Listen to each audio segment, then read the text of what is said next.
What's up, Twitter? Alright, so this is my story. I got in a car wreck, was way over prescribed medication, sedatives. I don't remember the entire month of July.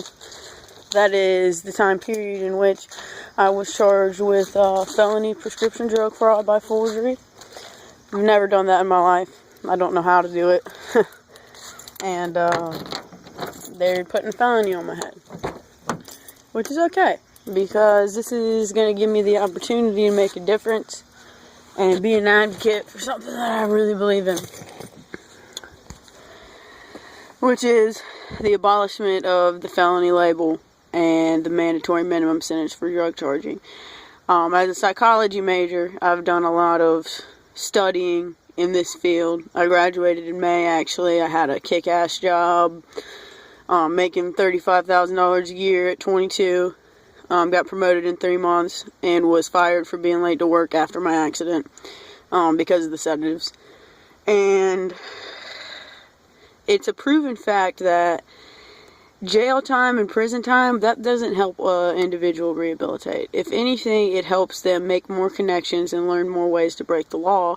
And then once they get out, they're unable to get a job. They're unable to, be honest on job applications. They can get fired at any time if their secret is found out. And my goal is to give another option, like how about a mandatory felony diversion program? I was not allowed into the diversion program because they know I have a bigger fish on the line, and they want that person. So they don't care if they screw up my life as long as they get who they want. And the fact of the matter is, I'm not a rat, okay? I grew up in a really rough area. Hustling is part of the culture here, and if you rat, you might get beat up, you might get jumped, you might get robbed, your house might get blown up. I'm not exaggerating at all, and it would just go against everything I believe in. And furthermore, I'm not going to separate a parent and a child, especially not for no 6 years minimum. Ain't gonna happen. So, the whole point of my Twitter page is to incite into the minds of the youth of this nation that the drug policies here are not working. In Sweden, for instance, they abolished all mandatory minimum sentences. They had like a ridiculously high 80 or 90% was their heroin use rate. And it has gotten down to, I think, 2% with their eliminating the minimum sentence and increasing treatment facilities, that detoxes, rehabs, Suboxone clinics, whatever it takes to get their citizens off of heroin. There's certain drugs that you can take.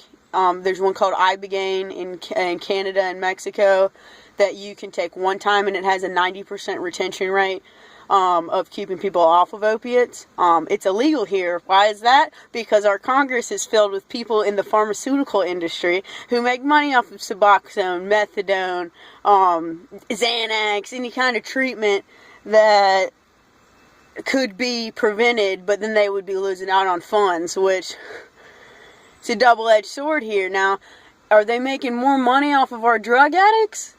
Or are they trying to keep them down?